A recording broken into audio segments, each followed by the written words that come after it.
Will, thank you so much for coming to the 8th edition of the bSecure conference. It's a pleasure to have you. I know you already gave your keynote, which, by the way, it was pretty good. I mean, I think it gave me a little bit paranoid because it seems that we are facing tough times. But in the end, people were very interested about it, and you have some questions to answer. I wanted to start maybe this interview taking one of the slides that you show. That is the evolution of the attacks in terms of the cyber threat landscape. And in the end, we came from viruses like I Love You, Code Red, and last year we talked about Operation Aurora, Stuxnet. We are facing malware, evolution malware with toolkits like Zeus, Trojan, and also Night Dragon operation that is entirely a whole new perspective of what we used to have or we used to deal a couple of years behind. So from your point of view, is it getting worse? I mean, we are facing tough times, and also, just not to put everybody sad about it, how can we turn the coin over? Well, I think that what we're seeing is much more sophistication, and it's a natural evolution, right? In the old days, 10 years ago, let's say, malicious code and content tended to be largely unintelligent. You take worms, for example, they were largely speaking unintelligent, destructive, very much like a carpet bombing activity, as opposed to a surgical strike, which something like a spear phishing attack might be. So I think it's really the result of a couple of things. Number one, we have much more educated and experienced adversaries than we did before. Again, we talked a little bit about that today in the presentation. There's a higher degree of professionalism because there's money to be made there. Exactly. So whether it's a state-sponsored activity or whether it's cyber criminal organizations, formal syndicates, if you will, gone are the days when it was just when miscreant hackers were just kind of unleashing the next version of Blaster or MyDoom or what have you. Exactly. I mean, those things still exist. But again, I think the essence of your question is predicated around intelligence and intelligent-driven malicious code and content, and we're seeing much more of that.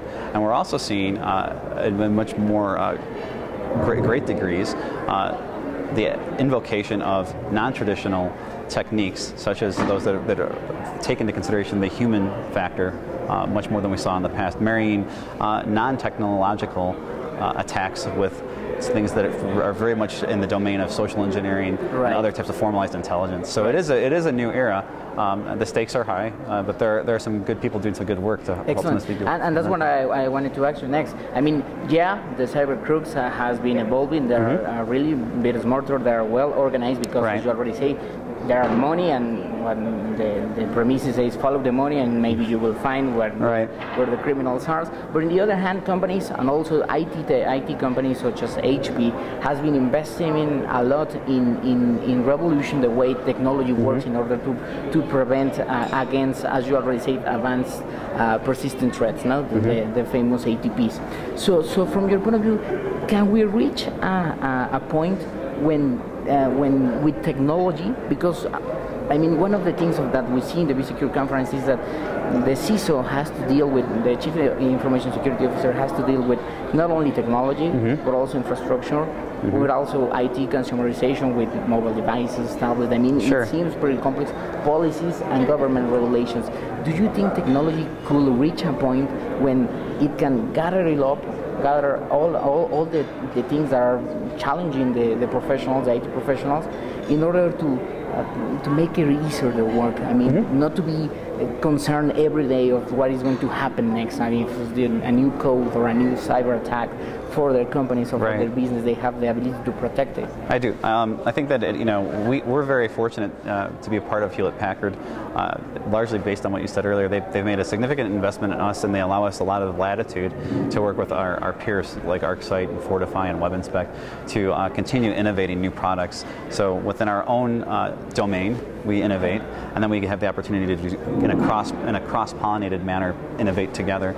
Additionally, I think that there are technologies and there are corporations that are doing some pretty remarkable things, really taking into consideration outliers, disparate data sets that would otherwise go unnoticed, and marrying them together, almost like a mosaic would be married together. Right. So when you stand close to a mosaic, you can't see really what the picture is, but when you pull back from it, you get the full spectrum of the picture. So there are organizations such as NetWitness, Solera, Access Data that are doing quite a bit in that space, and they have a long lineage.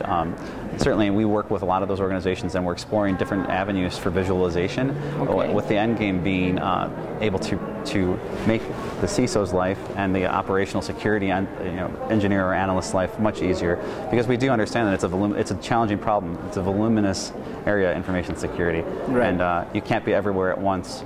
So we're taking those things into consideration, and ultimately speaking, trying to make a much more actionable plan that takes into consideration the salient points, those germane points from a risk perspective, that can be acted upon and ultimately remediated.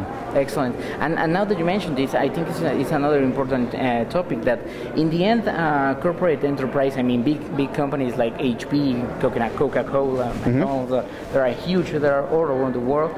Maybe they have the money and the capacity to invest in infrastructure and technology, to invest in IT professional, to invest in human resources. But for example, in the reality of Mexico as a country, when 90, maybe 95% of the whole conglomerate of enterprise are small and medium business, sometimes they don't have the investment and money capacity to try to acquire this kind, or to maintain also this kind of infrastructure. So from my point of view of a company like HP, phenomena like the cloud computing, it will be an opportunity in order to, because in the end, as Michael Kaiser said before you, cybersecurity is a shared responsibility. So if we can help the small and medium business to acquire technology so they can be as much as a head advance of a corporate business, maybe we are dealing to, or we are trying to close the gap of those cyber groups. How do you see this a really opportunity for you guys? Or? Well, I think we're paying a lot of attention to cloud computing. HP has a huge investment in that space. We're within HP DV Labs exploring heavily how to best leverage that technology in order to narrow the gaps that you would ordinarily see within technology today.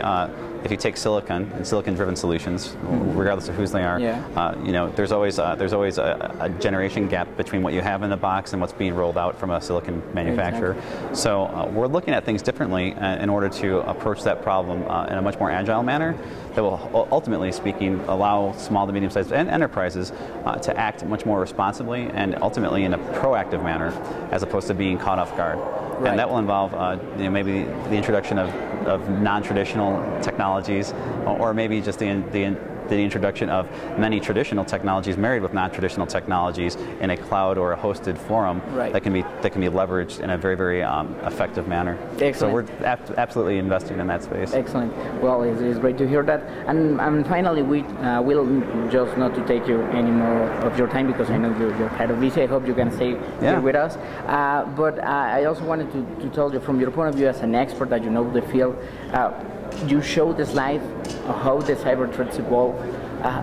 I know it's kind of hard to see what is going to happen in the next, to have the crystal ball and be something like Nostradamus. But how do you think the cyber threat landscape is going to evolve in the next couple of years, maybe from 2011 to 2015, with things like Stuxnet, with things like Night Dragons, with things like Operation Aurora? Yeah. That's a good question. I think we're seeing more, largely because people are becoming more empowered and ultimately aware. Right. You can't secure what you're not aware of. So if you never knew that it was there to begin with, chances are, in the future when you have more tools and much more resources at your disposal, you'll be able to become cognizant. And hopefully that doesn't impact too many people in there, and hopefully they're not dealing with problems that have been embedded for multiple years. Right. But I think we'll see more of those types of threats and more evidentiary cases where we see colluded threats.